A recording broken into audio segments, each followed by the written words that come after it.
اس کی بنیادوں کو عملی طور پر برقرار رکھ سکیں جب آپ کسی نئی چیز کا آغاز کرتے ہیں۔ اب مشتری موقع کا سیارہ ہے اور پچھلے سال یہ آپ کے ذائچے کے اس حصے میں داخل ہوا تھا جو کام، دوسروں کی خدمت، عملی حل فراہم کرنے اور صحت سے متعلق ہے۔ چھٹے گھر میں مشتری ہماری صحت کے لیے اچھا ہو سکتا ہے، خاص طور پر برج سرطان میں جہاں یہ اپنی پوری طاقت میں ہوتا ہے۔ یہ ہمیں ضرورت کے بارے میں زیادہ حساس بناتا ہے کہ ہم اپنا خیال رکھیں۔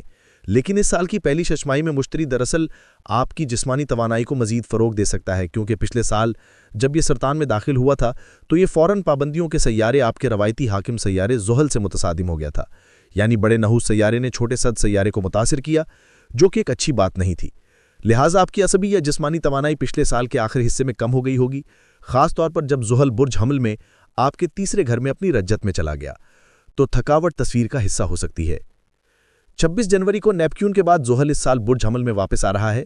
وہ 18 فروری کو اس عین ملاقات میں آ رہے ہیں جو خاص طور پر اہم ہے۔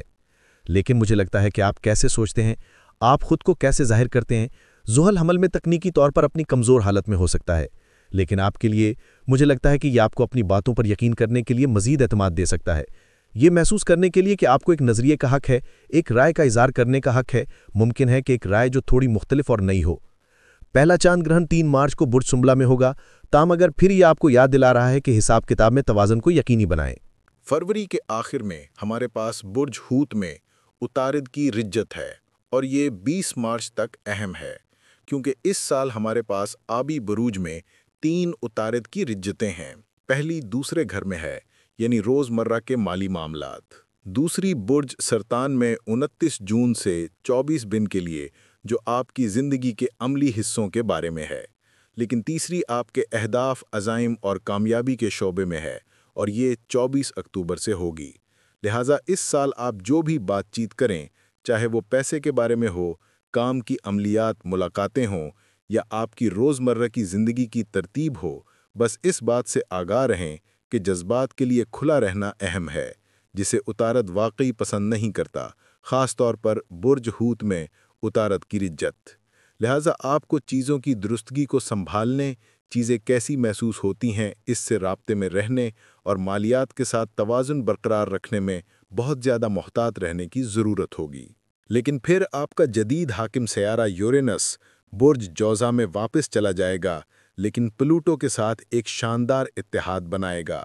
اگر آپ ان دلو افراد میں سے ہیں جن کے پاس رجحانات کو بھانپنے کی زبردست صلاحیت ہے، چاہے وہ موسیقی ہو، فیشن ہو، کھانے پکانے سے متعلق ہو یا گھر کی سجاوٹ سے متعلق ہو، تو آپ کی یہ صلاحیت کہ چیزیں کس سمت جا رہی ہیں واقعی تیز ہو جائے گی۔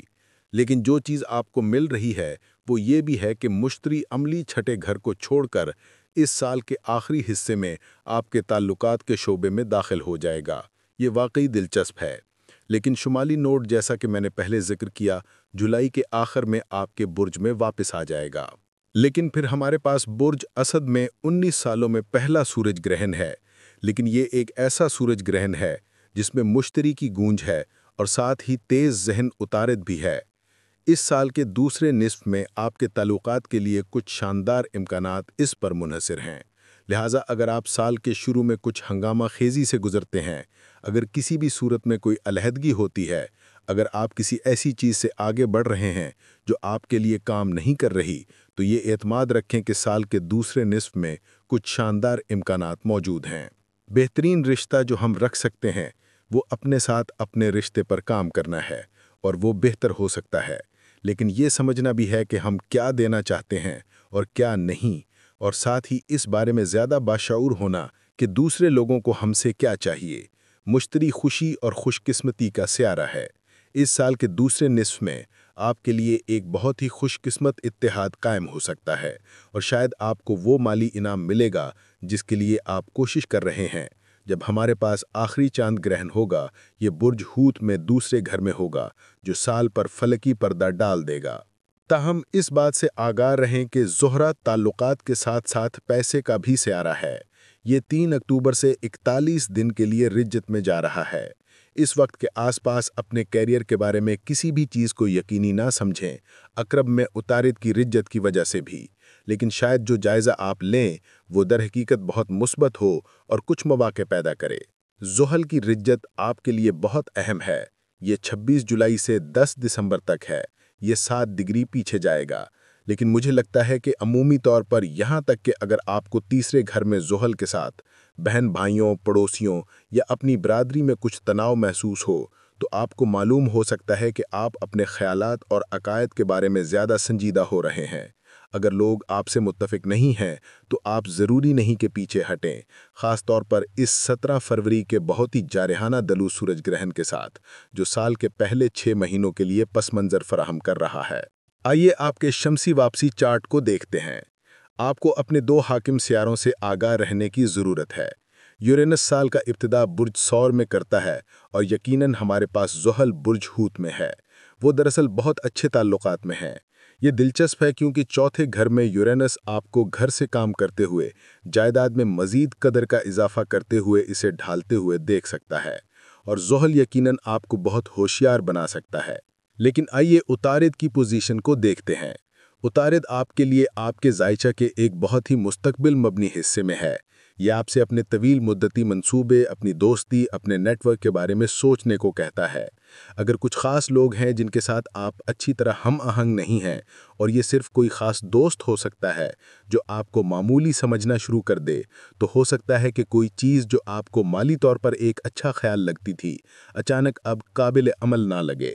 بس اس بات سے آگاہ رہیں کہ عطارد نہ صرف زحل سے متصادم ہے، جو بہت پابندی والا ہو سکتا ہے اور ہمیں تھوڑا پریشان کر سکتا ہے، بلکہ نیپچون سے بھی، جو بہت تھکا دینے والا ہو سکتا ہے۔ لہٰذا اگر آپ کے ارد گرد ایسے لوگ ہیں جو واقعی آپ کی اقدار سے ہم آہنگ نہیں ہیں یا کسی طرح آپ کو روکتے ہیں، تو بس اس بات سے آگاہ رہیں کہ یہ رشتے ہیں جن پر آپ کو واقعی غور کرنے کی ضرورت ہے۔ لیکن سال کے شروع میں آپ کے پاس 12ویں گھر میں 3 سیاروں کا ایک گروہ ہے۔ سورج ہمیشہ سال کے شروع میں آپ کے 12ویں گھر میں ہوتا ہے، اور بہت اکثر مجھے لگتا ہے کہ دلو افراد بہت ماضی پرست ہو سکتے ہیں۔ نئے سال کی تقریبات ارادے طے کرنے اور بہت خوشگوار ہونے کے بارے میں ہو سکتی ہیں، لیکن آپ خود کو در حقیقت اپنے ماضی کے لوگوں پر بہت زیادہ توجہ مرکوز کرتے ہوئے، یادیں تازہ کرتے ہوئے پا سکتے ہیں۔ کسی قسم کا ری یونین ہو سکتا ہے۔ یہ مزے کا ہو سکتا ہے۔ اگر آپ کے ماضی کا کوئی ایسا شخص ہے جس کے لیے آپ اب بھی لطف رکھتے ہیں اور آپ اس سے رابطے میں نہیں ہیں، چاہے وہ دوست ہی کیوں نہ ہو، تو اس وقت یا شاید 2026 کے دوران کسی قسم کا ملاقات ہو سکتا ہے۔ یہ ضروری نہیں کہ رومانٹک ہو۔ سال کے شروع میں ایک اور چیز جو ہو سکتی ہے وہ یہ کہ اگر آپ کسی کی طرف متوجہ ہیں تو آپ کا ایک مختصر سا تعلق ہو سکتا ہے، لیکن آپ ضروری نہیں کہ دوسرے لوگوں کو اس کے بارے میں بتانا چاہیں، تو کسی قسم کا خفیہ تعلق بھی ممکن ہے۔ سال کے شروع میں سورج اور چاند کے درمیان کا مڈ پوائنٹ زحل کے بہت قریب ہے، لہٰذا مجھے لگتا ہے کہ اس سال کا ایک بڑا موضوع، خاص طور پر 12ویں گھر میں زہرہ، مریخ اور سورج کے اس اتحاد کے ساتھ، یہ ہے کہ آپ اس بارے میں تھوڑا محتاط رہیں کہ آپ کس سے جڑ رہے ہیں۔ ایک بار جب مشتری برج اسد میں چلا جائے گا، مجھے لگتا ہے کہ آپ ایک اٹھان محسوس کریں گے، آپ ایک خوشی محسوس کریں گے۔ سال کے دوسرے نصف میں آپ کے لیے بہت بہتر امکانات ہوں گے، لیکن مجھے لگتا ہے کہ سال کا پہلا نصف آپ کو کچھ صورتحال کو سلجھاتے ہوئے دیکھ سکتا ہے جو واقعی اب بھی آپ کے لیے بہت اچھی طرح کام نہیں کر رہی۔ انتصاری دوست، وہ شخص جو بہت ضرورت مند ہے لیکن کبھی نہیں پوچھتا کہ آپ کیسے ہیں۔ یہ کوئی مالی صورتحال ہو سکتی ہے جو آپ پر بوجھ ہے اور آپ واقعی اس بوجھ سے لطف اندوز نہیں ہو رہے۔ شاید یہ سبسکرپشنز کے لحاظ سے آپ کے کچھ طرز زندگی کے انتخابات ہیں، شاید آپ ان میں سے کچھ کو چھوڑنے سے تھوڑا ہچکچا رہے ہیں، لیکن اس بارے میں بڑا سوچیں کہ واقعی آپ کی روح کو کیا غذا ملتی ہے، کیونکہ یہی علم نجوم کا دل ہے جو ہماری مدد کر سکتا ہے۔ اور بس یہ جان لیں کہ یورینس کے آپ کے چارٹ کے ایک زیادہ کاروباری حصے میں جانے کے ساتھ، اس کے بعد مشتری کے، اس کے بعد نوٹ کا آپ کے برج میں واپس آنا، اس کے بعد 12 اگست کو برج اسد میں ایک شاندار سورج گرہن، جب تک آپ مالیات، عملیات اور کام کو سنبھالنے کے لیے جذباتی طور پر ہم آہنگ رہیں، یہ ایک ایسا سال ہو سکتا ہے، خاص طور پر دوسرے نصف میں، جو واقعی آپ کے لیے بہت سی دلچسپ پیش رفتیں لے کر آئے۔